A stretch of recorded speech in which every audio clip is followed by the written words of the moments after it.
શિયાળાની શરૂઆત સાથે લગ્નસરાની સિઝન પણ શરૂ થઈ, જેના કારણે શાકભાજીના ભાવ પણ ઊંચા આવ્યા। આ વર્ષે ઘણી જગ્યાએ માવઠું થયું, જેના કારણે પણ શાકભાજીના ઉત્પાદનને અસર પહોંચી। વેપારીઓનું કહેવું છે કે શાકભાજીની આવક ઓછી થઈ રહી છે અને ઉપરથી લગ્નસરાની સિઝન પણ શરૂ છે, જેથી શાકભાજીના ભાવમાં ઘટાડો થઈ રહ્યો નથી। વેપારીઓ અનુસાર કમૂરતા શરૂ થાય તે બાદ 1 મહિના સુધી કદાચ શાકભાજીના ભાવમાં રાહત મળી શકે।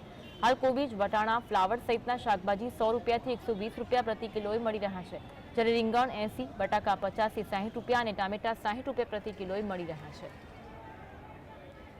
શાકભાજીના ભાવ શિયાળો આવે પણ તો ઘટતા નથી।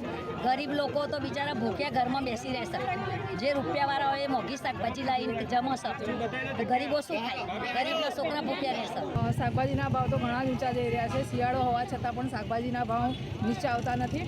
મારું તો એવું કહેવું છે કે જો ઘરમાં એક જણ કમાવનાર હોય અને ખાનાર 5-6 વ્યક્તિ હોય તો એ આ મોંઘવારીમાં કઈ રીતે એ પાર પાડશે।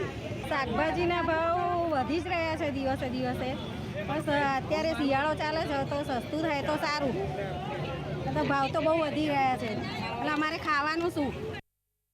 ત્યારે લગ્નની સિઝન પૂરજોશમાં ચાલી રહી હોવાથી આવકમાં વધારો તો છે, પણ પૂછીએ સિઝન જોતાં શાકભાજીની ડિમાન્ડ પણ વધારે છે। તે જોતાં અત્યારે હાલ ભાવમાં કોઈ ઘટાડો જોઈ શકાય તેમ નથી।